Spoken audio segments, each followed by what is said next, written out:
Welcome to 360 Tamil. இன்னைக்கு இந்த வீடியோல நம்ம எந்த படத்தோட எக்ஸ்பிளனேஷன் பத்தி பார்க்க போறோம்னா, மலையாள சினிமால 2024ல வெளியான அண்ட் அப்படின்ற படத்தை பத்தி தான் பார்க்க போறோம். இது ஒரு பக்கவான சஸ்பென்ஸ் த்ரில்லர், ஹாரர் த்ரில்லர் படம்னு சொல்லலாம். ஏன் அப்படி சொல்றேன்றது இந்த படத்தோட கதையை பார்க்கும்போது உங்களுக்கு புரியும். ஒரு பாடி கிடைக்குது, ஒரு சைடு போலீஸுங்க இது யாரோட பாடின்ற மாதிரி விசாரணை பண்ணிட்டு இருக்காங்க, இன்னொன்னு சைடு நம்ம ஹீரோயினுக்கு அமானுஷ்யமான விஷயங்கள்லாம் ஃபீல் ஆகுது. ஒரு பேய் இவங்க கிட்ட பேசுறதுக்கு ட்ரை பண்ணுது. இந்த ரெண்டு ட்ராக்குக்கும் என்ன சம்பந்தம் அப்படின்னு சொல்ற படம் தான் இந்த படம். கண்டிப்பா உங்க எல்லாருக்குமே பிடிக்கும் நம்புறேன். எக்ஸ்பிளனேஷனுக்குள்ள போறதுக்கு முன்னாடி வீடியோக்கு ஒரு லைக் போடுங்க. அது மூலியமா இந்த வீடியோ இன்னும் நிறைய பேர்கிட்ட கொண்டு போய் சேர்க்கப்படும். மேற்கொண்டு டைம் வேஸ்ட் பண்ணாம நம்ம நேரடியா எக்ஸ்பிளனேஷனுக்குள்ள போயிடலாம். படத்தோட ஸ்டார்டிங் சீனே ஒரு பையனோட பாடியை ஹாஸ்பிட்டலுக்கு கொண்டு வராங்க. இன்ஸ்பெக்டர் அடிச்சதுல அந்த பையன் இறந்து போயிருக்கான் போல. இது பெரிய விஷயமா மாறிட்டு இருக்கு. அந்த பையன் இன்ஸ்பெக்டர் அடிச்சதுனால தான் இறந்து போயிருக்கானா அப்படின்ற மாதிரி ஆளுங்களாம் சேர்ந்த மாதிரி செக் பண்ணிட்டு இருக்காங்க. அந்த இன்ஸ்பெக்டர் இருக்கார்ல, சரி இந்த விஷயத்த நான் வேணும்ட்டே பண்ணல சார், லைட்டா தான் அடிச்சன்ற மாதிரிலாம் சொல்லிட்டு இருக்காரு. இது எல்லாத்தையும் பக்கத்துல இருந்து நம்ம ஹீரோயின் கவனிக்கிறாங்க. ஹீரோயினும் டாக்டர் தான், பேரு கீர்த்தி அப்படின்றது. இது லைட்டா அடிச்சிருக்கீங்களா? அவனை பயங்கரமா அடிச்சிருக்கீங்க, 13 இடத்துல பயங்கரமா காயம் ஏற்பட்டிருக்கு, இதனால தான் அவன் உயிர் போயிருக்கு, கண்டிப்பா உங்களுக்கான பனிஷ்மெண்ட் கிடைக்கணும்ன்ற மாதிரிலாம் சொல்றாங்க. இந்த சீஃப் டாக்டரும் அதை தான் சொல்றாரு. எங்களால மாத்திலாம் ரிப்போர்ட் எழுத முடியாது, இப்படிதான் எழுதி தருவோன்ற மாதிரி சொல்றாரு. இவங்க பண்ண வேலையில அவருக்கு சஸ்பென்ஷன் கிடைச்சிருது. அந்த இன்ஸ்பெக்டருமே கொஞ்சம் கோவமா இங்க இருந்து கிளம்பி போறாரு. இப்ப பாப்பன் அப்படின்ற ஒரு அரசியல்வாதியை நமக்கு காட்டுறாங்க. எலெக்ஷன் வரப்போது போல அந்த எலெக்ஷன்ல எப்படி ஸ்கோர் பண்றது அப்படின்ற மாதிரிலாம் யோசிக்கிறாரு. இவருக்குன்னு ஒரு டீம் வச்சிருக்காரு. அவங்க எப்படிலாம் உங்களை ப்ரமோட் பண்றது அப்படின்ற மாதிரி ஐடியா எல்லாம் தந்துட்டு இருக்காங்க. அதுக்கேத்த வேலையெல்லாம் பார்க்கணும், இப்பத்துல இருந்தே ஆரம்பிச்சாதான் எலெக்ஷன்ல ஜெயிக்க முடியும்ன்ற மாதிரிலாம் பேசிட்டு இருக்காரு. இப்ப மீடியாக்கள் இவர்கிட்ட கேள்வி கேட்கறதுக்காக வந்திருக்காங்க. இவருமே சமாளிச்சிட்டு இருக்காரு. ஈரன் ஒரு ஹாஸ்பிட்டல்ல வேலை பார்க்கறாங்கல்ல, அங்க இருக்க சீஃப் டாக்டரோட பேரு போட்டி அப்படின்றது. போட்டி இப்ப எல்லாரையும் உட்கார வச்சு பேசுறாரு. ஆக்சுவலா இங்க ரெபேக்கான ஒரு டாக்டர் இருப்பாங்க. பேராசைக்காலஜிஸ்டா இருக்க ஒரு நபரை இந்த இடத்துக்கு வர வைக்க போறாங்க. அது சார்ந்துதான் இவர் பேசிட்டு இருக்காரு. எல்லாருமே ஓகேன்ற மாதிரி கிளாப் தட்டிட்டு இருக்காங்க. இல்ல ரமேஷ்னு ஒருத்தருக்கு மட்டும் விருப்பம் இல்ல போல.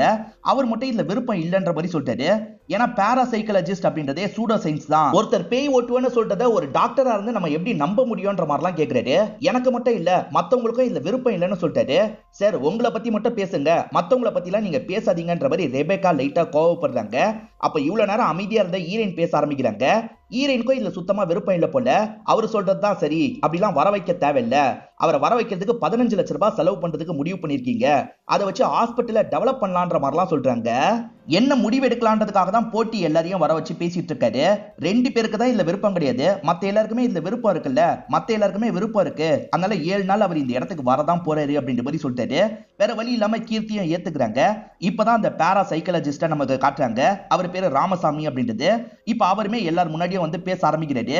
நிறைய பேர் இதெல்லாம் நம்ப மாட்டாங்க, அப்படி நம்பாதவங்க எல்லாம் யார் யாருன்னு கொஞ்சம் கையை தூக்கி சொல்லுங்கன்ற மாதிரி கேக்குறாரு. இப்ப ஹீரோயின் இருக்காங்கல்ல, வேகமா கையை தூக்கிடுறாங்க. ரமேஷும் தூக்கி இருப்பாருன்ற மாதிரிலாம் நினைக்கிறாங்க. ஆனா ரமேஷும் தூக்கி இருக்க மாட்டாரு. அந்த ராமசாமி இவங்க கையை தூக்கி இருக்கிறத பாக்குறாருல, மேடம் ஸ்டேஜுக்கு வர முடியுமான்னு கேக்குறாரு. இவங்களுமே ஸ்டேஜுக்கு வந்துடுறாங்க. நீங்க தைரியமா வந்ததுக்கு முதல்ல பாராட்டுக்கள். ஏன்னா நீங்க நினைக்கிறத நிறைய பேர் நினைப்பாங்க, ஆனா அதை ஒத்துக்க பயப்படுவாங்க. நீங்க தைரியமா வந்தீங்கல்ல, அதுக்கே உங்களுக்கு பாராட்டுக்கள்னு சொல்றாரு. இங்க உட்கார முடியுமான்னு கேக்குறாரு. இவங்களுமே அங்க இருக்க சீட்ல உட்காந்துடுறாங்க. இருங்க ஒரு சாம்பிள் பண்ணி காட்டுறன்ற மாதிரி இவர் இருக்காரு பாத்தீங்களா, இவங்க கழுத்துல கையை தான் வைக்கிறாரு. அதுக்கே இவங்க சட்டுன்னு மயங்கிடுறாங்க. சுத்தி என்ன நடக்குதுன்னு தெரியாத மாதிரி மயங்கிட்டு இருக்காங்க. ஒரு சொடக்கு போட்டதுக்கு அப்புறம் தான் அவங்க கண்முழிக்கிறாங்க. இதெல்லாம் பார்த்துட்டு இருக்கவங்க செம்மையா மிரண்டு போயிடுறாங்க. நம்ம தூங்கி எந்திரிச்சுமான்ற மாதிரி ஹீரோயினுமே ஆச்சரியப்படுறாங்க. இப்ப வேற ஒரு விஷயத்த செஞ்சு காட்டுறன்ற மாதிரி ஹீரோயினோட கண்ணு இருக்கு பாத்தீங்களா, அதை ஒரு துணியை வச்சு கட்டிடுறாரு. இப்ப பார்த்துட்டு இருக்க எல்லாருக்குமே ஒரு போட்டோவை காட்டுறாரு. இந்த போட்டோவை பத்தி நீங்க மனசுக்குள்ள இமேஜின் பண்ணுங்க, கண்ணை மூடி இமேஜின் பண்ணுங்கன்னு சொல்றாரு. எல்லாருமே கண்ணை மூடி இமேஜின் பண்றாங்க. அதாவது ஒரு படகுல 2 பேர் மீன் பிடிச்சிட்டு இருக்க மாதிரி தான் இருக்கு. இதை தான் இமேஜின் பண்ண சொல்றாரு. எல்லாருமே பயங்கரமா இமேஜின் பண்ணிட்டு இருக்காங்க. இப்ப ஹீரோயின் கிட்ட உங்க மனசுல என்ன ஓடுச்சு சொல்லுங்கன்னு கேக்குறாரு. இவங்களுமே மனசுல ஓடுனதை பத்தி சொல்றாங்க. படகுல 2 பேர் மீன் பிடிக்கிறாங்க, அந்த மாதிரி தான் ஓடுச்சுன்னு சொல்றாங்க. இதை பார்த்துட்டு இருக்க எல்லாருமே மிரண்டு போயிடுறாங்க. இவருமே கண்கட்ட கழட்டிடுறாரு. நீங்களே பாருங்கன்னு காட்டுறாரு. நம்ம பார்க்காமயே எப்படி இது நம்ம மனசுக்குள்ள ஓடுச்சுன்ற மாதிரி இவங்களுமே பயங்கரமா இந்த இடத்துல ஆச்சரியம் எல்லாம் பட்டுட்டு இருக்காங்க. அப்படியே கட் பண்ணி உண்மையாலேயே ஒரு படகுல 2 பேர் மீன் பிடிக்கிறத நமக்கு காட்டுறாங்க. அப்ப அவங்க வலையில ஏதோ சிக்குது. ஒரு நபர் தண்ணிக்குள்ள போய் பாக்குறன்ற மாதிரி குதிச்சு பாக்குறாரு. உள்ள ஒரு டின்னு தான் மாட்டிருக்கு, நல்லா இழுன்ற மாதிரி சொல்றாரு. இப்ப 2 பேருமே சேர்ந்த மாதிரி நல்லா இழுக்கிறாங்க. ஒரு பெரிய ட்ரம் தான் இவங்களுக்கு கிடைக்குது. அந்த ட்ரம்மை இவங்களும் கரைக்கு இழுத்துட்டு வந்துட்டு இருக்காங்க. வெறும் ட்ரம் மாதிரி தெரியல, ரொம்ப வெயிட்டா இருக்குன்ற மாதிரி பேசிக்கிட்டே இழுத்துட்டு வந்துட்டு இருக்காங்க. அப்ப 2 பேர்ல ஒருத்தர் எதையோ பார்த்து ஷாக் ஆகுறாரு. இவங்க இழுத்துட்டு வந்த ட்ரம்ல சிமெண்ட் தான் இருக்கு போல. அந்த சிமெண்ட்ல ஒரு மண்டை ஓடு இருக்கு. அதனால போலீஸ்க்கு தகவலை கொடுத்துடுறாங்க. இப்ப போலீஸுங்கெல்லாம் கிளம்பி இந்த ஸ்பாட்டுக்கு வந்துடுறாங்க. இப்போ ஒருத்தர் 2 பேர்கிட்ட பேசிட்டு இருக்காரு பாத்தீங்களா, இவர் எஸ்ஐ சத்யனா இருப்பாரு. இதை தாண்டி பெரிய பெரிய ஆபீசர்களா இந்த இடத்துக்கு வந்துட்டு இருக்காங்க. அதே மாதிரி டாக்டர்ஸ்க்கும் தகவலை சொல்லியிருப்பாங்க. ஈரனும் டீமும் இந்த இடத்துக்கு வந்திருக்காங்க.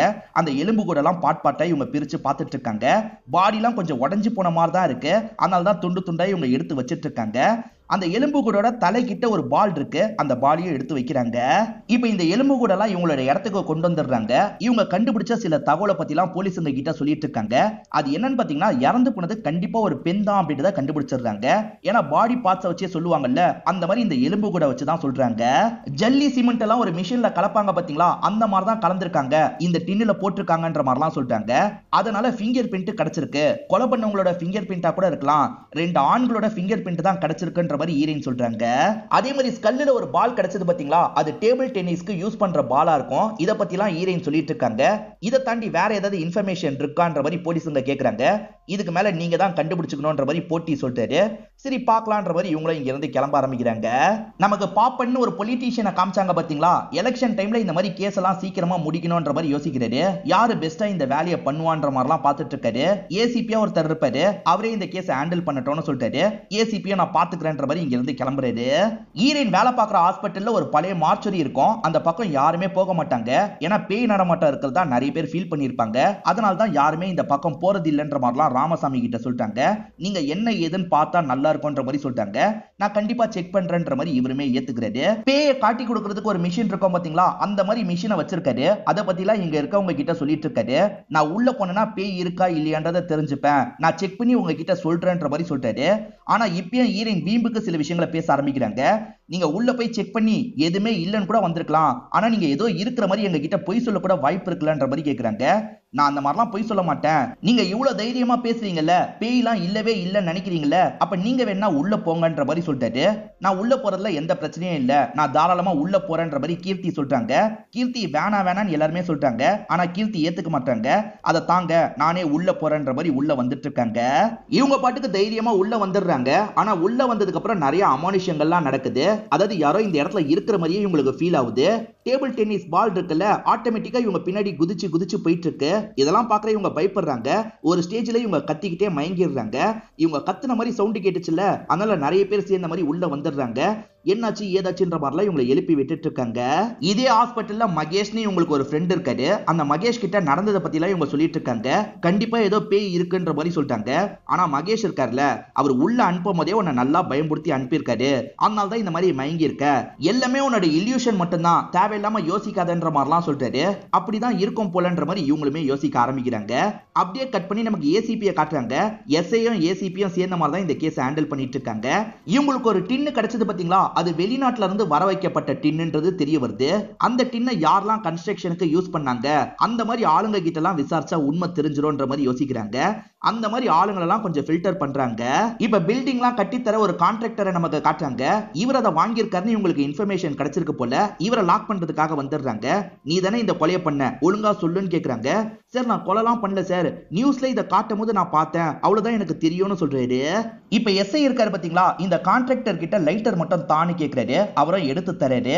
அதை இவர் கர்ச்சீஃப்ல வாங்கிக்கிறாரு. காரணம் இவரோட கைரேகையை எடுக்கிறதுக்காக தான் இப்படி பண்றாரு. ஏன்னா 2 பேரோட கைரேகை கிடைச்சது இல்ல, அதுல இவரோட கைரேகை மேட்ச் ஆகுதான்னு பார்க்கலான்றதுக்காக இப்படி பண்றாரு. இவர் 2-3 இடத்துல கன்ஸ்ட்ரக்ஷன் ஒர்க்லாம் பண்ணிருப்பாரு. அந்த இடத்துக்கு தேவைப்படுறதுக்காக வாங்கியிருப்பாரு. சார் பழைய டின்னை நாங்க கடையில போட்டுருவோம், அது கூட எங்கேயாவது போயிருக்கலாம், அது கூட உங்களுக்கு கிடைச்சிருக்கலாம் அப்படின்ற மாதிரிலாம் இவர் சொல்றாரு.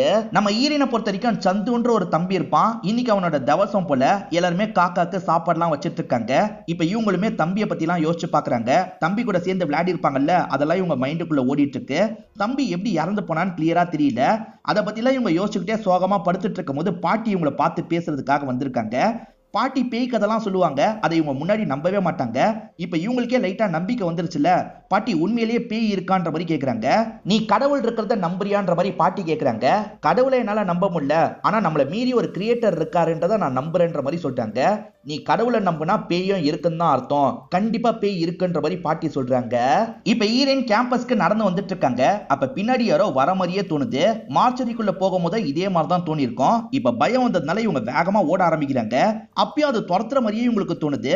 இவங்களுக்குன்னு ஒரு ரூம் இருக்கும். அந்த ரூம்ல இவங்க கூட ஒரு ஃப்ரெண்டோ இருப்பாங்க. இப்ப வேகமா கதவை தட்டுறாங்க. அவங்க திறந்தோனே உள்ள நுழைஞ்சிடுறாங்க. ஏண்டி இப்படிதான் கதவை தட்டுவியா, தூக்கத்துல இருக்கும் போது எழுப்பி விட்டுட்டு அப்படின்ற மாதிரிலாம் அந்த ஃப்ரெண்டு திட்டுறாங்க. ஃப்ரெண்டு கிட்டே இவங்க விஷயத்தெல்லாம் மறைச்சிடுறாங்க. இந்த இடத்துல ராமசாமியோட ஒரு பேம்ப்ளெட்டை பாக்குறாங்க. அவரை பார்த்து பேசினா என்னன்னு யோசிக்கிறாங்க. நேரடியா அவரை பார்க்கறதுக்காக வந்துடுறாங்க. இந்த மாதிரிலாம் எனக்கு நடக்குது, எனக்கு ஒண்ணுமே புரிய மாட்டேங்குதுன்ற மாதிரி சொல்றாங்க. ஒருவேளை அந்த பேய் உங்ககிட்ட கம்யூனிகேட் பண்ண நினைக்குது போல, இந்த டிவைஸை வச்சுக்கோங்க, பக்கத்துல வந்தா இந்த டிவைஸ் காட்டி தந்துரும், நீங்க எங்கேயும் பயந்து ஓடாதீங்க, உனக்கு என்னதான் வேணும்ன்ற மாதிரி பேசிலாம் பாருங்கன்ற மாதிரி இவர் சொல்றாரு. இவங்களும் அந்த டிவைஸ் எல்லாம் வாங்கிட்டு ரூம்க்கு வந்துடுறாங்க. அந்த ஃப்ரெண்டு நான் குளிக்க போறேன்ற மாதிரி பாத்ரூம்க்கு போயிடுறாங்க. இப்பதான் ஹீரோயினுக்கு ஒரு சவுண்ட் கேக்குது. பால் தரையில பிச்சானா சவுண்ட் கேட்கும்ல, அந்த மாதிரி சவுண்ட் தான் கேக்குது. லைட்டா இவங்க பயப்பட ஆரம்பிக்கிறாங்க. அந்த மிஷினை எடுத்து போன்ற மாதிரி மிஷினை எடுத்து சுத்தி சுத்தி காமிச்சிட்டு இருக்காங்க. பார்த்தா அந்த மிஷின்ல சிக்னல் வருது. கண்டிப்பா பேய் தான் வந்திருக்க போலன்னு யோசிக்கிறாங்க. அப்ப சட்டுன்னு இந்த இடத்துல கரண்ட் கட் ஆயிருது. இப்போ ஒரு மின்மினி பூச்சி இருக்கு பாத்தீங்களா, இவங்கள ஒரு இடத்துக்கு கூட்டு போற மாதிரி பண்ணுது. இவங்களும் ஃபாலோ பண்ணி போறாங்க. வழியில ஒரு டேக் இவங்களுக்கு கிடைக்குது. அந்த டேகை எடுத்து பாக்குறாங்க. மேற்கொண்டு இந்த மின்மினி பூச்சி எங்க கூட்டு போதோ அந்த இடத்துக்கு போறாங்க. அந்த இடத்துல பார்த்தா ஒரு கப்பு கிட்ட தான் மின்மினி பூச்சி போகுது.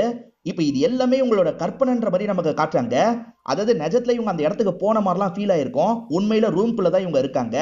ஃப்ரெண்டு கிட்ட இப்ப கரண்ட் போச்சுலன்னு கேக்குறாங்க. கரண்ட் போச்சா, அப்படிலாம் போலன்ற மாதிரி அந்த ஃப்ரெண்டு சொல்றாங்க. ஒரு மின்மினி பூச்சி அந்த இடத்துக்கு நம்மள கூட்டு போன மாதிரி எதுக்கு தோணுச்சுன்ற மாதிரிலாம் இவங்க யோசிக்கிறாங்க. ஒரு கப்பு கிட்ட தானே அது கூட்டு போச்சு, அந்த கப்பு இருக்கிற இடத்துக்கு வந்து இவங்க பாக்குறாங்க. அந்த கப்பு யாரோட கப்புன்றதை நம்ம தெரிஞ்சுக்கணும்ன்ற மாதிரி யோசிக்கிறாங்க. அந்த கப்பை அந்த வருஷம் யார் வாங்கினான்ற மாதிரிலாம் இவங்க பாக்குறாங்க. அப்பதான் சாரான்ற ஒரு பொண்ணு வாங்கி இருக்கிறது இவங்களுக்கு தெரிய வருது. சாரா கேம் விளையாடிட்டு இருக்கும் போது சாராவோட ஃப்ரெண்ட்ஸ் சியர் அப்லாம் பண்ணிட்டு இருக்காங்க. இந்த கட்டம் போட்ட சட்டக்காரரை ஞாபகம் வச்சுக்கோங்க, இவர் பேரு விஷ்ணு அப்படின்றது. அதே மாதிரி கை தட்டிட்டு இருக்க இடத்துல மகேஷும் இருக்காரு. அதாவது ஈரனோட ஃப்ரெண்டா பிரசன்ட்ல ஒருத்தர் இருக்காருல, அவருமே இருக்காரு. அதுக்கப்புறம் தான் அவங்க ஜெயிச்சு மெடல் வாங்கியிருப்பாங்க. எதுக்காக மின்மினி பூச்சி இந்த கப்பை காட்டுச்சுன்ற மாதிரி யோசிக்கிறாங்க. வழியிலே உங்களுக்கு ஒரு டேகும் கிடைச்ச மாதிரி தோணுச்சுல்ல, அந்த டேக்ல ஒரு நம்பர் இருக்கும். அந்த நம்பரை டைப் பண்ணி பார்க்கலாம்னு பாக்குறாங்க. இவங்க ரீசெண்டா ஒரு கேஸ்ல எலும்பு கூட எல்லாம் செக் பண்ணி பார்த்தாங்க பாத்தீங்களா, அந்த கேஸ் நம்பரை தான் அது காட்டுது. இந்த கேஸுக்கும் இந்த கப்புக்கும் என்ன சம்பந்தம்?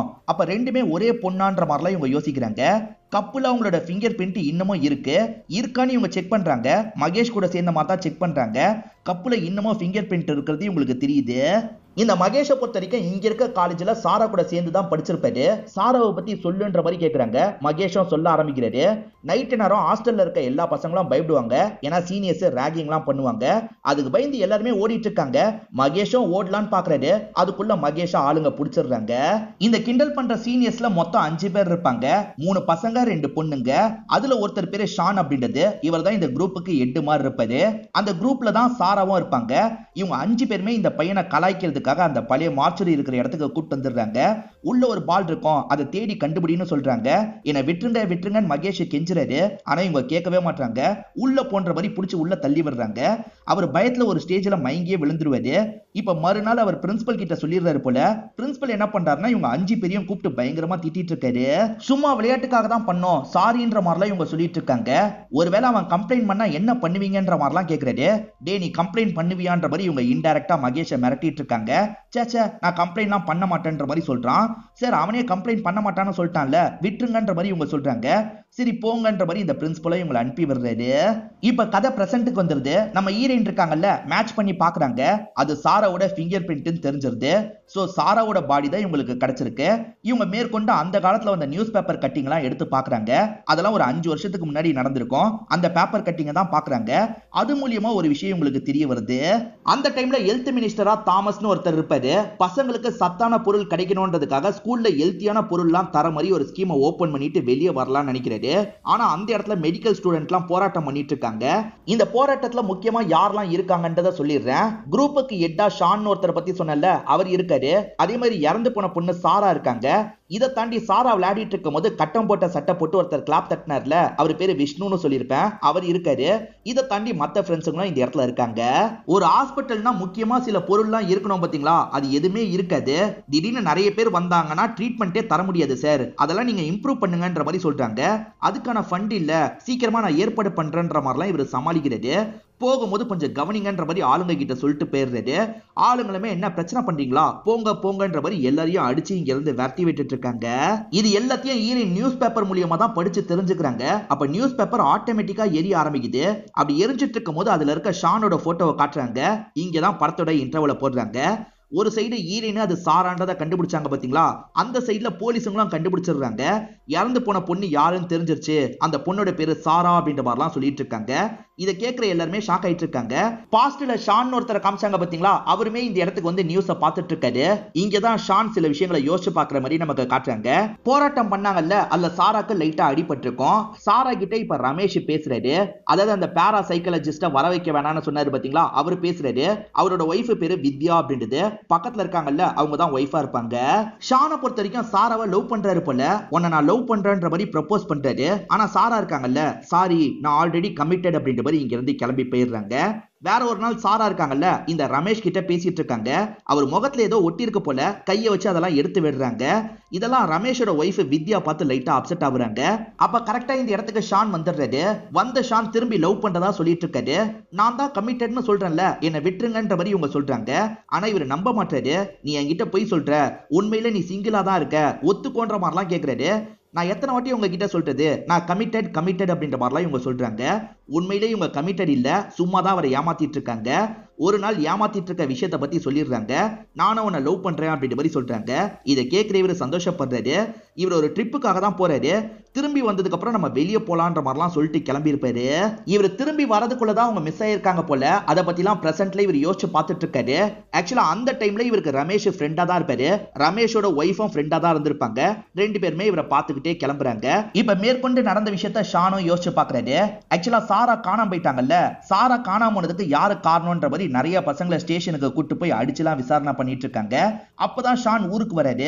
சாரா திடீர்னு காணாம போயிட்டா, விசாரணை நடந்துட்டு இருக்கு, நம்ம ஃப்ரெண்ட்ஸ்ல சிலரையே ஸ்டேஷனுக்கு கூட்டு போய் விசாரணை பண்றாங்கன்ற மாதிரிலாம் சொல்றாங்க. இப்ப ஸ்டேஷன்ல ஸ்டார்டிங்ல காமிச்ச இன்ஸ்பெக்டரை காட்டுறாங்க. பிரான்சிஸ்னு ஒருத்தரை பத்தி சொன்னல, அந்த இன்ஸ்பெக்டர் ஃப்ரெண்ட்ஸ் எல்லாம் போட்டு பயங்கரமா அடிக்கிறாரு. நீங்க தான் ஏதாவது பண்ணிட்டீங்களான்னு கேக்குறாரு. நாங்களும் எதுவுமே பண்ணலன்னு சொல்றாங்க. இப்ப கதை பிரசன்ட்டுக்கு வந்துருது. ஈரனுக்கு தோணுனதை பத்தி மகேஷ் இருக்கார்ல, ஷான் கிட்ட சொல்லியிருப்பாரு. ஷானும் பேசுறதுக்காக வந்திருக்காரு. சாரா காணாமோனல இருந்து இவர் வாழ்க்கையே வெறுத்திருப்பாரு. இப்போ வரைக்கும் அவளை தேடி அலைஞ்சிட்டு இருக்கேன். இப்பதான் அவ இறந்து போயிருக்கான்னு எனக்கு தெரிஞ்சிருக்கு. ஓ மூலியமா தான் யாரு கொலை பண்ணான்றதை நான் தெரிஞ்சுக்கணும். உனக்கு வேற என்னெல்லாம் தெரிஞ்சது என்கிட்ட சொல்லுன்ற மாதிரிலாம் கேட்கிறாரு. நீங்க குடிச்சிருக்கீங்களா, முதல்ல இங்க இருந்து கிளம்புங்கன்ற மாதிரி இவங்க சொல்றாங்க. சரின்னு இவரும் கிளம்பிடுறாரு. இப்ப இவங்க திரும்பி அமானுஷ்யமா ஃபீல் பண்ண ஆரம்பிக்கிறாங்க. அந்த பால் இருக்கு பாத்தீங்களா, இந்த இடத்துக்கு வந்துருது. இவங்க லேப்டாப் ஓபன்ல இருக்கும். பால் ஆட்டோமேட்டிக்கா அந்த இடத்துல டைப்லாம் பண்ணிட்டு இருக்கு. ஒரு இமெயில் ஐடியை தான் டைப் பண்ணி வச்சிருக்கு. பாஸ்வேர்டை டைப் பண்ணணும்னு வெயிட் பண்றாங்க. ஆனா அது டைப்பே பண்ண மாட்டேங்குது. இப்பதான் இவங்களுக்கு சில விஷயங்கள் தோணுது. அதாவது இந்த பாலுக்கு ஒரு பேர் வச்சிருப்பாங்க. அந்த பாலோட பேரை பாஸ்வேர்டா போட்டா என்னன்ற மாதிரி யோசிக்கிறாங்க. அப்படி போட்டு பாக்குறாங்க. பார்த்தா அக்கௌண்ட் ஓபன் ஆயிருது. அதாவது சாராக்கு ஒரு இமெயில் அக்கௌண்ட் இருக்கும்ல, அதுதான் ஓபன் ஆகுது. ஒரு மெயில் அனுப்புறதுக்கு முன்னாடி டிராஃப்ட் மாதிரி வச்சுக்கலாம் பாத்தீங்களா, அந்த மாதிரி அவங்க ஒரு டிராஃப்டை ரெடி பண்ணி வச்சிருக்காங்க. அதை இவங்களுமே படிக்கிறாங்க. இங்க ஒரு பிளாஷ்பேக்கை நமக்கு காட்டுறாங்க. ஆக்சுவலா இப்ப சாரா இருக்காங்கல்ல, ஃப்ரெண்ட்ஸ் கூட உட்கார்ந்த மாதிரி பேசிட்டு இருக்காங்க. அப்பதான் ஒரு ஸ்கூல் பசங்களுக்கு ஃபுட் பாய்சன் ஆயிருச்சு, இங்க இருக்கிற ஹாஸ்பிட்டல்ல தான் சேர்த்திருக்காங்கன்ற மாதிரி நியூஸ் வருது. ஹாஸ்பிட்டல்ல பசங்க சேர்ந்திருக்காங்களான்னு கேக்குறாங்க. அந்த மாதிரிலாம் சேர்ந்த மாதிரி தெரியலையேன்ற மாதிரி மத்தவங்க சொல்றாங்க. அப்புறம் எதுக்காக நியூஸ் இப்படி வந்திருக்குன்னு யோசிச்சுக்கிட்டே சாரா வந்துட்டு இருக்காங்க. அப்பதான் ஆளுங்க இருக்காங்க பாத்தீங்களா, ஒவ்வொரு பசங்களா இந்த இடத்துக்கு தூக்கிட்டு வந்துட்டு இருக்காங்க. பசங்க வரதுக்கு முன்னாடி எப்படி நியூஸ் வந்தது அப்படின்ற மாதிரிலாம் இவங்க யோசிக்கிறாங்க. சரி பசங்களை காப்பாற்றணும் அப்படின்ற மாதிரி இவங்க எல்லாருமே தூக்கிட்டு வந்து உள்ள வைக்கிறாங்க. எல்லாருக்குமே ட்ரீட்மெண்ட்லாம் கொடுத்துட்டு இருக்காங்க. தாமஸ்னு ஒரு மினிஸ்டர் ஒரு ஸ்கீமை ஓபன் பண்ணி வச்சாரு பாத்தீங்களா, அந்த ஸ்கீம்ல சாப்பாடு சாப்பிட்டு தான் பசங்களுக்கு இந்த மாதிரி நிலைமை ஏற்பட்டிருக்கும். இது சார்ந்த மீடியாக்கள் கேள்வி மேல கேள்வி கேட்கறாங்க. அவர் சமாளிச்சுட்டு கிளம்புறாரு. ஊசி போடும் போது மருந்த சின்ன பாட்டில் இருந்து எடுப்பாங்க பாத்தீங்களா, அந்த மாதிரி ஒரு பாட்டில் தரையில விழுந்து கிடக்குது. இதை யாரு குப்பை தொட்டியில போடாம இங்க போட்டிருக்காங்கன்ற மாதிரி ஒரு பொண்ணு எடுத்து போடுறா. சாரா இதெல்லாம் கவனிச்சுக்கிட்டே ரூம்க்கு வந்து ரெஃப்ரெஷ் ஆயிட்டு இருக்காங்க. அப்பதான் ஒரு பையன் இறந்து போயிட்டான்ற மாதிரி நியூஸ்ல தகவல் வந்துட்டு இருக்கு. இது ஒரு பையன் இறந்து போயிட்டானான்ற மாதிரி இவங்க ஷாக் ஆகுறாங்க. ஏன்னா எல்லா பசங்களும் தேடி வந்திருப்பாங்க. அப்புறம் எப்படி இது நடந்ததுன்ற மாதிரி யோசிக்கிறாங்க. ஒரு பையன் இறந்து போனா பாத்தீங்களா, அது வேற யாரும் கிடையாது, ஈரனோட தம்பியா தான் இருப்பான். தம்பியா அந்த ஸ்கூல்ல படிச்சவனா இருப்பான். அவன் தான் இறந்து போயிருப்பான். இப்ப சாரா யோசிக்கிறத நமக்கு காட்டுறாங்க. தேடி வந்த பையன் எப்படி இறந்து போயிருப்பான், அதே மாதிரி அவங்க வரதுக்கு முன்னாடி எதுக்காக நியூஸ் வந்தது, திட்டமிட்டு யாரோ பண்ணிருக்காங்க போலன்ற மாதிரிலாம் யோசிக்கிறாங்க. யாரோ குப்பை தொட்டியில போடாம கீழே போட்டு வச்சிருக்காங்கன்னு ஒரு பொண்ணு குப்பை தொட்டியில எடுத்து போட்டா பாத்தீங்களா, அது உங்களுக்கு தோணுது. குப்பை தொட்டியை செக் பண்ணோன்ற மாதிரி செக் பண்றாங்க. அந்த பாட்டில கண்டுபிடிச்சிடுறாங்க. இந்த மருந்து எதுக்காக இங்க யூஸ் பண்ணாங்கன்ற மாதிரி யோசிக்கிறாங்க. அந்த மருந்து ஒருத்தரோட உயிரை எடுக்கிற மருந்தா இருக்கும். இவங்களுமே யார் இதுல சம்பந்தப்பட்டிருப்பான்ற மாதிரிலாம் யோசிக்கிறாங்க. பிரின்சிபலோட பேரு போட்டி அப்படின்றது. அவருக்கு அடுத்த இடத்துல ரெபேக்கான்னு ஒருத்தங்க தான் இருப்பாங்க. ரெபேக்காவை பாக்குறதுக்காக வந்திருக்காங்க. இவங்களுக்கு இருக்க சந்தேகத்தை பத்தி எல்லாம் சொல்றாங்க. அதாவது பசங்க வரதுக்கு முன்னாடியே நியூஸ் வந்துருச்சு, திட்டமிட்டு தான் இப்படி நடத்தணும்ன்ற மாதிரி யாரோ முடிவு பண்ணிருக்காங்க. ஃபுட் பாய்சன்னால பசங்க சாவல, யாரோ திட்டமிட்டு சாவடிச்சிருக்காங்க. ஆனா ஃபுட் பாய்சன்னால தான் இறந்த மாதிரி நம்ப வச்சிருக்காங்கன்ற மாதிரிலாம் சொல்றாங்க. ஏதாவது தெரிஞ்சா என்கிட்ட சொல்லுன்ற மாதிரி ஷான் சொல்லியிருப்பாரு. இப்ப ஹீரோயின் ஷான் கிட்டயும் மகேஷ் கிட்டயும் இந்த விஷயத்த சொல்லிட்டு இருக்காங்க. ரெபேக்கா கிட்ட போனது நமக்கு தான் தெரியும், ஆனா இவங்கள பொறுத்த வரைக்கும் கண்டுபிடிச்சது மட்டும் தான் தெரியும். கண்டுபிடிச்சவ சும்மா இருந்திருக்க மாட்டா, யார்கிட்டயாவது சொல்லியிருப்பா, ஒருவேளை பிரின்சிபல் கிட்ட சொல்லியிருப்பாளா அப்படின்ற மாதிரி இவங்க யோசிச்சுட்டு இருக்காங்க. இறந்து போனது சாரான்றது ஏசிபிக்கு தெரிஞ்சிருச்சு. அந்த டைம்ல சாரா கூட க்ளோஸா யாரெல்லாம் பழகுனா, அவங்கள யாராவது கூட இதுல சம்பந்தப்பட்டிருக்க வாய்ப்பு இருக்கு, அவங்களோட லிஸ்ட் எல்லாத்தையும் எடுக்கணும்ன்ற மாதிரிலாம் யோசிக்கிறாங்க. இப்ப பிரான்சிஸ பாக்குறதுக்காக வராங்க. இவர் தானே அந்த டைம் அந்த கேஸை விசாரணை பண்ணாரு, உனக்கு ஏதாவது தெரியுமா, தெரிஞ்சதை சொல்லுன்ற மாதிரிலாம் கேக்குறாங்க. இவருமே தெரிஞ்ச டீடைல்லாம் ஷேர் பண்ணிட்டு இருக்காரு. இப்ப ஷான் இருக்கார்ல, நீங்க 5 வருஷத்துக்கு முன்னாடி பண்ணதை பத்தி எனக்கு தெரியும்ன்ற மாதிரி ரெபேக்காக்கு வேணும்ட்டே ஒரு ஃபேக்கான மெயில் அனுப்பிடுறாரு. அதை பார்த்து அவங்க எப்படி ரியாக்ட் பண்றாங்கன்னு பாக்குறதுக்காக தான் இப்படி பண்றாரு. அதை பார்த்தோன்னா அவங்களோட முகமே மாறிடுது. இப்ப வேகமா இங்க இருந்து கிளம்புறாங்க. யாருக்கோ கால் பண்ணிலாம் பேசிட்டு இருக்காங்க. சோ இவங்க தான் ஏதோ பண்ணிருக்காங்க, பிரின்சிபல் எதுவுமே பண்ணலன்றது இவருக்கு தெரிஞ்சிருது. நம்ம பிரின்சிபலை சந்தேகப்பட்டது தப்புன்னு நினைக்கிறேன், நீ பிரின்சிபல் கிட்ட பேசினது போதும், கிளம்புன்ற மாதிரி சொல்றாரு. பிரின்சிபல் இல்ல போலன்ற மாதிரி கீர்த்தி யோசிக்கிறாங்க. இப்ப அந்த ஷான் கூட சேர்ந்த மாதிரி இவங்களுமே ஃபாலோ பண்ணி பின்னாடியே வந்துட்டு இருக்காங்க. அந்த ரெபேக்கா இருக்காங்கல்ல, அவங்களோட கெஸ்ட் ஹவுஸ்க்கு தான் வந்து உட்காந்துருக்காங்க. கொஞ்சம் அப்செட்டா இருக்கிறதுனால சரக்கெல்லாம் அடிச்சிட்டு இருக்காங்க. இங்கதான் மேற்கொண்டு நடந்த விஷயத்த நமக்கு காட்ட ஆரம்பிக்கிறாங்க. சாரா கண்டுபிடிச்ச எல்லாத்த பத்தியும் சொன்னாங்கல்ல, இத உடனே பிரின்சிபல் கிட்ட சொல்லணும்ன்ற மாதிரி சொல்றாங்க. அதுக்கு ரெபேக்கா இருக்காங்கல்ல, ஒரு நாள் போகட்டுமா, பிரின்சிபல் கிட்ட நானே உன்னை கூட்டு போய் எல்லா விஷயத்தையும் சொல்ல வைக்கிறேன்ற மாதிரி சொல்லியிருப்பாங்க. இவங்க சொல்ல வைக்கிறேன்ட்டு வேற ஏதோ பண்ணிருக்காங்க போல. ஏன்னா இவங்க வீட்டுல இப்ப திடீர்னு பொருள் ஆட்டோமேட்டிக்கா விழுது. இவங்களுமே பயப்பட ஆரம்பிக்கிறாங்க. இப்ப அவங்களோட பேய் தான் இந்த இடத்துக்கு வந்துருது போல. இவங்களை பயங்கரமா அட்டாக் எல்லாம் பண்ணிட்டு இருக்கு. ஒரு ஸ்டேஜ்ல இவங்களை கொடூரமா சாவடிக்குது. இவங்க செத்து போன எல்லாத்தையும் ஹீரோயினால ஃபீல் பண்ண முடியுது. ஹீரோயின் பயங்கரமா ஷாக் ஆயிடுறாங்க. ஹீரோயினுக்கு ஒரு கனவு மாதிரி தான் வந்திருக்கும். ஷான் உள்ள போறன்ற மாதிரி உள்ள போயிருப்பாரு. ஷான் நீ வந்துருன்னு கால் பண்றாங்க. ஆனா ஷான் போன் எடுக்க மாட்டாரு. யாரு வரப்போறான்ற மாதிரி தான் ஷான் வெயிட் பண்ணிட்டு இருக்காரு. அப்பதான் ஒரு நபர் இந்த இடத்துக்கு வந்துட்டு இருக்கான். அந்த நபரை பார்த்து ஷான் செம்மையா ஷாக் ஆயிடுறாரு. ஆக்சுவலா சாராவோட ஃப்ரெண்டா விஷ்ணுன்னு ஒருத்தர் இருந்தாரு பாத்தீங்களா, அவர் தான் இந்த லேடியை பாக்குறதுக்காக வந்திருக்காரு.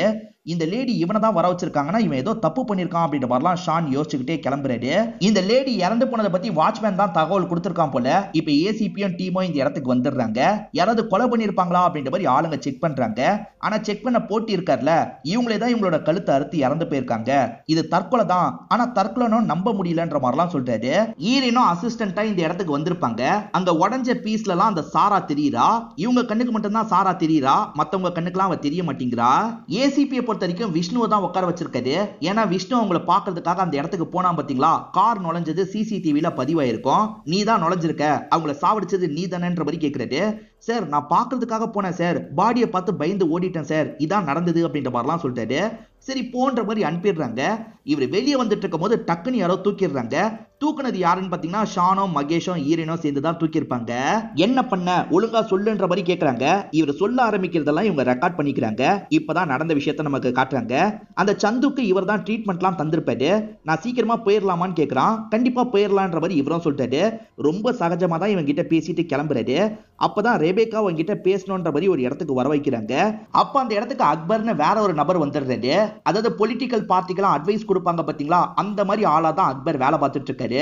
அக்பர் இருக்கார்ல, இங்க அட்மிட் ஆயிருக்க ஒரு பையன் சாவணும், அதை நாங்க மீடியால பெருசா மாத்திடுவோம், அந்த பையனுக்கு நீ தான் விஷ ஊசிய போடணும்ன்ற மாதிரி சொல்றாரு.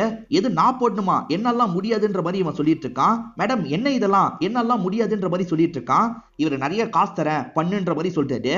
இவனுமே காசுக்கு ஆசைப்பட்டு பண்ணலான்னு முடிவு பண்றான். ரேண்டமா ஒரு பையனை சூஸ் பண்றாரு. அதுதான் சந்துவா இருக்கும். இப்ப சந்துக்கு இதை ஏத்தி விட்டுறாரு. கிளம்பலான்னு நினைக்கும் போது சந்து கையை பிடிச்சிடுறான். இவர் பதட்டத்துல கையில வச்சிருக்க அந்த பாட்டில கீழே போட்டுருவாரு. அதுக்கப்புறம் சந்து கிட்ட சாதாரணமா பேசிட்டு இங்க இருந்து கிளம்புறாரு. பாட்டில குப்பை தொட்டியில போடணுன்றதை மறந்துருப்பாரு. அதுதான் பிரச்சனையா இருக்கும்.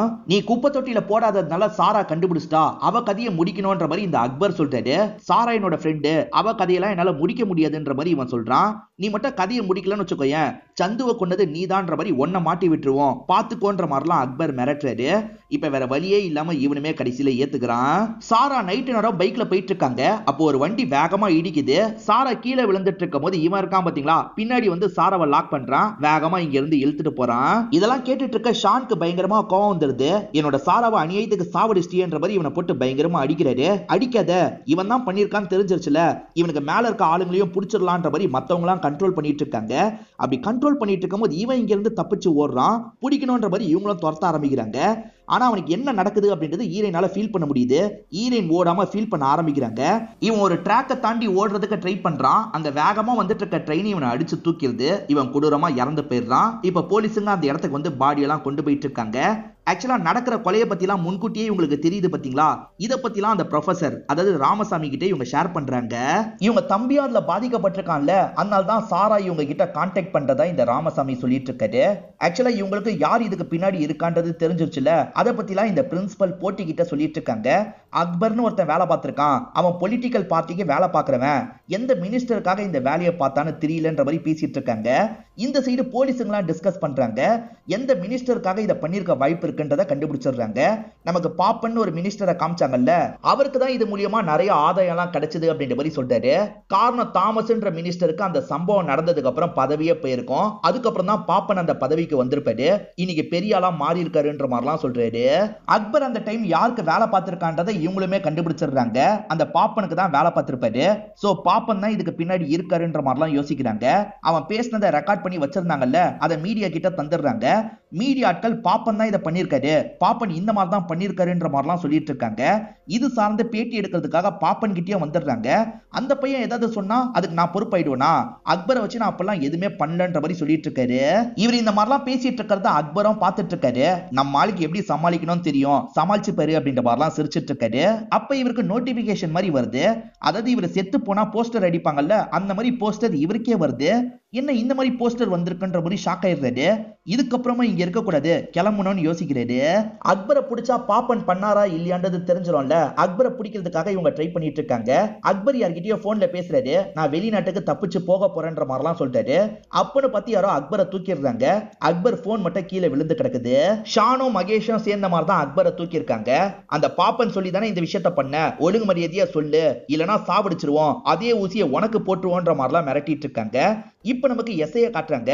இப்ப எஸ்ஐ அந்த ஸ்பாட்டுக்கு வந்துடுறாரு. அந்த ஸ்பாட்டுக்கு வந்து பார்க்கும்போது அக்பரோட போன் மட்டும் தான் விழுந்து கிடக்குது. இவருமே போன் எல்லாம் ஓபன் பண்ணி பாக்குறாரு. அந்த போன் மூலியமா யார்கிட்ட எல்லாம் பேசியிருக்கான்றது தெரிஞ்சிடும்ல, அது தெரிஞ்சோன்னா இந்த எஸ்ஐ பயங்கரமா ஷாக் ஆகிற மாதிரி நமக்கு காட்டுறாங்க. அப்படியே கட் பண்ணி இவங்க ரெண்டு பேரும் அவனுக்கு ஊசி போடுறதுக்கு வர மாதிரி காட்டுறாங்க. இவனுமே வேணா வேணான்ற மாதிரி கெஞ்சிட்டு இருக்கான். அப்பன்னு பார்த்து ஈரனை யாரோ தள்ளி விடுறாங்க. ஈரன் பொத்துன்னு வந்து விழுறாங்க. தள்ளி விட்டது யாருன்ற மாதிரி இவங்க ரெண்டு பேர் பார்த்துட்டு இருக்காங்க. அப்பதான் ஒருத்தர் வராரு. இது யார் தெரியுமா, ஏசிபியா ஒருத்தரை காமிச்சாங்கல்ல, அவர் தான் இந்த இடத்துக்கு தெனாவட்டா வந்துட்டு இருக்காரு. அக்பர் கடைசியா யார்கிட்டயோ பேசினார்ல, இந்த ஏசிபி கிட்ட தான் பேசியிருப்பாரு. இது மூலியமா தான் ஏசிபி கெட்டவர் அப்படின்றது இந்த எஸ்ஐக்கு தெரிய வருது. ஆக்சுவலா பாப்பனுக்காக தான் ரெண்டு பேருமே வேலை பார்த்திருக்காங்க. பாப்பன் வேணும்ட்டே தான் இவர்கிட்ட கேஸை தந்திருப்பாரு. எனக்கு பிரச்சனை வராம கேஸை அமைக்கிறேன்ற மாதிரி சொல்லியிருப்பாரு. அதனால இவருமே அமுக்கிறதுக்கு ட்ரை பண்ணியிருப்பாரு. ஆனா ஈரனோ டீமோ நிறைய கண்டுபிடிச்சிட்டாங்கன்னு தெரிஞ்சுதான் இந்த இடத்துக்கு வந்திருக்காரு. சாராவை விஷ்ணு கொலை பண்ணல, நாங்க தான் பண்ணோன்ற மாதிரி ஏசிபி சொல்லிட்டாரு. இப்பதான் நடந்த விஷயத்த காட்டுறாங்க. சாராவை அவர் தூக்க மட்டும் தான் செஞ்சிருப்பாரு. இவங்க ரெண்டு பேர் தான் இந்த இடத்துக்கு கொண்டு வந்திருப்பாங்க. அக்பரும் ஏசிபியும் சேர்ந்த மாதிரி தான் அவங்க வாயில பால போட்டிருப்பாங்க. மூச்சு விட முடியாத மாதிரி லாக் பண்ணி அவங்க கதையை முடிச்சிருப்பாங்க. இந்த இடத்துல அந்த சமயம் பூசு வேலை எல்லாம் நடந்திருக்கும் போல. அந்த இடத்துல தான் இவங்க கலந்து காலி பண்ணிருப்பாங்க. இது எல்லாத்தையும் இவர் தெனாவட்டா சொல்லிட்டு இருக்காரு. நீங்க உயிரோட இருந்தாலும் எனக்கு பிரச்சனை, உங்க கதையை முடிக்க போறேன்ற மாதிரி இங்க இருக்க எல்லாரையும் போட்டு பயங்கரமா அட்டாக்லாம் பண்ணிட்டு இருக்காரு. இவர் அட்டாக் பண்ணிட்டு இருக்கும் போது பேயோட ஃபோர்ஸ் இந்த இடத்துக்கு வந்துருது. அதாவது மாட்டிருக்கவங்கள காப்பாத்துறதுக்காக அந்த பேய் வந்துருது. இப்ப சாரா இருக்காங்க பாத்தீங்களா, பேயா இவங்க ரெண்டு பேரும் பயங்கரமா அட்டாக் பண்ணிட்டு இருக்காங்க. அப்படி அட்டாக் பண்ணவங்க ஏசிபியை கொடூரமா சாவடிக்கணும்னு நினைக்கிறாங்க. ஏசிபி இவங்களை எப்படி சாவடிச்சாரோ அதே மாதிரி இவங்க ஏசிபியோட கதையை முடிச்சிடுறாங்க. ஷானை லவ் பண்ணாங்கல்ல, அதனால ஃபீலிங்கா பார்த்துக்கிட்டே இங்க இருந்து மறைஞ்சு போயிடுறாங்க. ஷானா அவங்க காணாமோனதுல இருந்து அதுல இருந்து வெளியே வராம கஷ்டப்படுவாரு. இப்ப அதுல இருந்து வெளியே வந்துடுறாரு. அக்பருக்கு என்னாச்சுன்னு ஒரு கேள்வி வந்திருக்கும். அவன் மனதளவுல பாதிக்கப்பட்டிருப்பான். இப்ப ஹாஸ்பிட்டல்ல தான் இருக்கான். இப்ப ஈரனுக்கு திரும்பி வேற ஏதோ தோணுது. அதாவது ஹாஸ்பிட்டல்ல அக்பர் இருக்கான் பாத்தீங்களா, அவன் கதையை முடிக்கிறதுக்காக பேய் போயிட்டு இருக்கு போல. ஏதோ அமானுஷ்யமா நடக்கிறத அவன் ஃபீல் பண்றான். இப்ப ஷாக் ஆகிற மாதிரி ஒரு ரியாக்ஷன் கொடுக்குறான். இங்கதான் செகண்ட் பார்ட்டுக்கு லீடு கொடுத்த மாதிரி படத்தோட கதையை முடிச்சிடுறாங்க. இன்னும் பாப்பனும் உயிரோட தான் இருக்காரு. அவரையும் சாவடிக்கிறதுக்கு அந்த பேய் ட்ரை பண்ணுன்ற மாதிரி காமிச்சுதான் படத்தை முடிக்கிறாங்க. கண்டிப்பா இந்த படத்தோட கதை உங்களுக்கு பிடிச்சிருக்கும்னு நம்புறேன். இந்த வீடியோ உங்களுக்கு பிடிச்சிருந்ததுன்னா லைக் பண்ணுங்க, கமெண்ட் பண்ணுங்க, மறக்காம 360 தமிழ் சேனலை சப்ஸ்கிரைப் பண்ணுங்க. தொடர்ச்சியா இந்த மாதிரி வீடியோக்கள் வந்துகிட்டே தான் இருக்கும்.